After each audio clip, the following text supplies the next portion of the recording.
Hello, ladies and gentlemen, boxing fans. We're here again to talk about boxing. We're going to be talking about the aftermath of Canelo, Alvarez, and Charlo. The fight is gone by. We've seen what has happened in the fight, and there are so many comments coming up all over the place.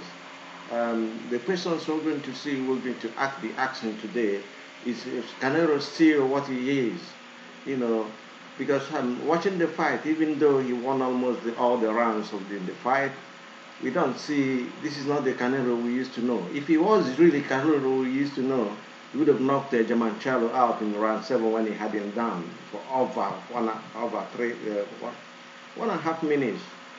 You know, when he knocked him down, he couldn't finish him. Is the injury, his hand injury, still worrying him? Those are the questions today. Those are the topics we're going to attack and then sort out. Or is he slowing down? Or is he no more as good as he used to be? Or is it because of the money he's made in boxing, as his interest slowed down? And then we're going to talk about Benevide. We're going to talk about Benavides, and we're going to talk about Morel, and then Andre, Demetrius Andre. Is Canelo going to fight this people at some point in time in this with the way he's fighting? I don't know. People are saying he's ducking them, dodging them, avoiding them because the ones that will beat him up.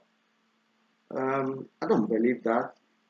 I believe this the game of boxing is called prize fighting for a reason.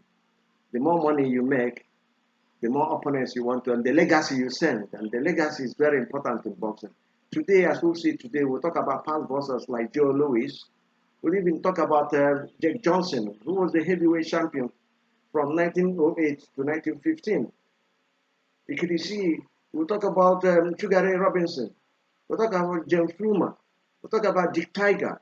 We're talking about boxers who have fought so many times in different ways, in different opponents, several times. For example, Dick Tiger fought 3 times with Puma. And Sugar Ray Robinson fought 2 times with James Puma. And then when you come to later in the 80s, we saw Hagler, we saw Duran, we saw Hens, we saw Sugar Ray Leonard, we saw Wilfredo Benitez. These are fighters that will fought. And then we'll talk about Muhammad Ali, the greatest himself. We see him fight all the fighters. We see him fight Joe Frazier, Ken Norton, um, George Foreman, George Chuvalo. There's so many of them. Floyd Patterson twice, Joe Frazier 3 times. We saw the thriller in Manila. We saw the first fight in 1971. And we saw another one again after the first loss he had in his. So what are we saying? Why are boxers today diminishing the fame and the fortune coming from boxing? This is where they made it from. Without this boxing, nobody knows them. They have to come out, fight themselves, and make fights happen and make a fun see who is the best. And by then you see the legacy that will come in, the money that will come in, the fame as well. This is boxing, and it's a prize fighting. They ask, okay, for example, I'll tell you, by 1980, 81, 82, when Muhammad Ali retired from boxing, he was the highest paid sportsman ever. In sports then, he made 72 million from boxing alone. This was in 1981. The next person coming in this whole sports world is Jack Nicklaus of Jack Golf with 49 million. You see the golf, see the difference. And then before you talk of Pelé, then with Chamberlain in boxing and in basketball, and then in basketball with Chamberlain, basketball, Pelé in football. These are guys that they were low down as 12. Almost how many? How many? You see the difference? So boxing is the money spinner. That's why it's called the prize fighting. If the price is right, boxers fight. Just look at the years some weeks ago, the Fury Usyk fight, which is everybody saying Fury's been ducking them. He's been avoiding him. He's not gonna fight Fury. He's scared. He's a greedy belly. according to Usyk. But what's happening now? The price is right. Fury is going to fight Usyk by either late December, late this year, or early. So this is the excitement we get from boxing, you know. And but today we're going to talk about Usyk. We're going to talk about Canelo Alvarez, the aftermath of Canelo Alvarez, and Charlo. The question is, a lot of people have questioned German Charlo's attitude towards the fight. Did he just come to make the numbers? Or did he come to fight? We've seen him as undisputed light middleweight champion of the world. We see him fight Casena. We see him fight so many fighters that he's had before. Even the guy, Harrison. We see him fight Harrison. We see him fight um, Lara. Oh, and suddenly he's come to a fight, and then he couldn't throw punches. He went on the back foot. He was running. The question is, was the occasion too high for him? Or was it because of Canelo's power that he tested in the early rounds and then knew, oh no, I'm not going to be able to face this guy with this power. I can't counter him that much.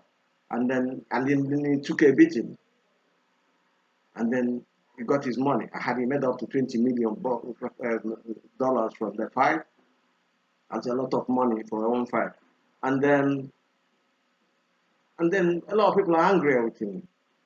Terence Crawford says, "Look, you're not in my view again. I'm not gonna fight you for the way you fought." But I think it's the best fight for Terence Crawford for now if he wants to fight Canelo. If he goes into the fight with Charlo and knocks him out, the public will be too much interested. The interest will rise to fight Canelo. Because at the moment, Canelo says, look, I'm not going to gain anything from fighting him. But if you look at Canelo's fight history and the Crawford, they're similar. Canelo started from super lightweight, junior welterweight. That is where he started from. And Terence Crawford started from lightweight. For people to come out now and say Terence Crawford is too small for Canelo, I don't say it. All he needs to do is gradually build up his bulk. They are almost the same height. So, and Terence Crawford has got this, can I call it, sneaky skill. And then he's got power, his punches that is undirected anyway. We saw that happen against Spence. Before the Spence fight, everybody was saying, look, he's going to, Spence, when even Spence was asked, how are you going to beat this man Crawford? He said, look, I'm going to walk him down. I'm going to walk him down and beat him down. But it never happened. So as I'm saying this, I'm saying do not take Crawford for granted. If the fight with him, with Canelo, might not be what you think will happen. Okay, look at boxers like Sugar Ray Leonard. Look at Sugar Ray Robinson. He went in from middleweight, from welterweight actually, to light heavyweight when he fought Joe Maxson. He was winning on Oscar bouts, but he collapsed because of the heat in Yankee Stadium then. And then look at Sugar Ray Leonard. We saw him beat up Lalando to take the super middleweight title and the light heavyweight championship. And he also started from welterweight. So do not rule Terence Crawford out of the way. And remember, he was an undisputed champion in the light welterweight before he went to welterweight.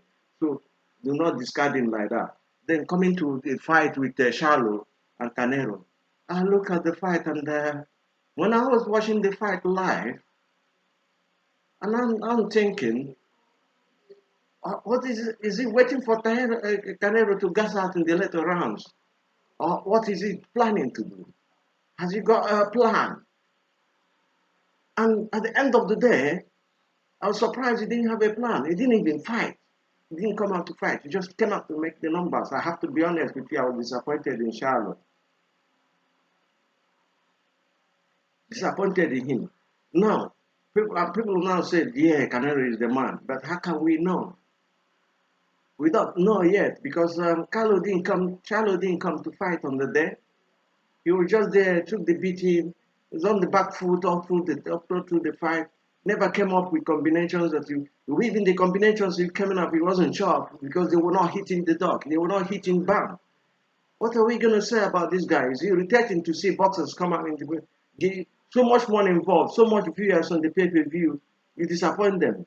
I think that is why Crawford said, "I'm not gonna fight you anymore because it's not gonna be commercially viable because people are looking at you. You're gonna, but if you knock him out, if Crawford fights him and knocks him out and takes now, Team Sue has taken the WBO title.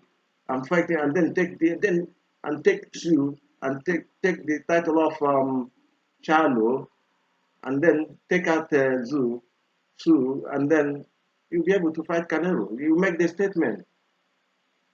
Otherwise, you have to go to middleweight, prove yourself, or to super middleweight, and prove yourself again. Benavide, Morel,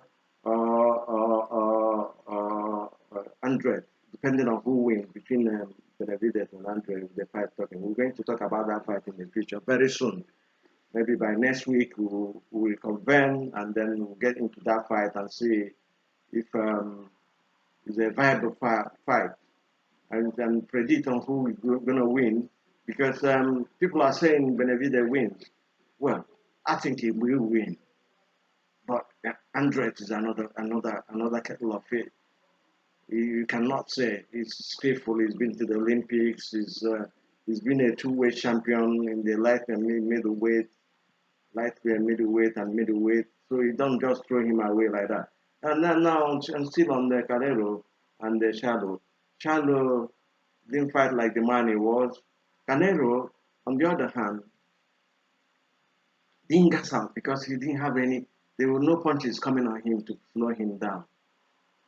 That is what we don't know yet. Is it the old Canelo that fight GGG, Golovkin? Is it the Canelo that fought um, that fought Cotto? The same Canelo that fought so many other fights, fight Mayweather and everything. We will see when he fights. There's no way. People are saying he's docking them. He's docking Benavides, he's docking Andre. They've been chasing him from when Andre has been chasing him when from middleweight, and they've been docking him.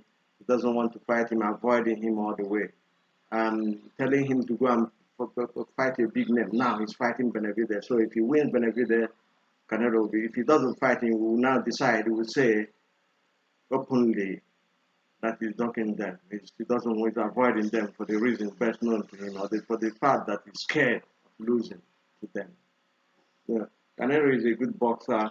You can't take away anything away from him. He's fought all the good boxers. He's beaten so many of them. He's a big draw. More or less, he's one of the best pan fighters, but he has to prove it against these other boxers for him to be seen as the best. Just like what Crawford has done, he's been fighting, he's been number one, and he's proved it against Spence. Canelo has to come out here and prove it, otherwise it doesn't make sense that you rate him so high, and at the end of the day, he's avoiding some boxers in his weight division. Boxing is a popular sport. It's a high-earning sport, the highest ever. We talked about the Ali Sports when he was in boxing by the time he retired in 1981. We saw the pulse at $72 million made. And the next person following him in all of the whole sports in the world was Jack Nicklaus coming out at 49.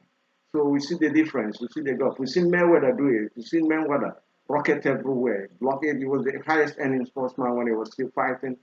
So Canelo should be that way if he is the man he claims to be. But for him, being selective has diminished his popularity, his fame, and he should come out and be the man. Prove it to the world that you can fight these people. You have to fight Morel. You have to fight Benavides or Andre, whoever wins, and then if you want to still fight before you can. Well, that is what we'll have for you today. We will talk more on this in part 2 of it. Bye.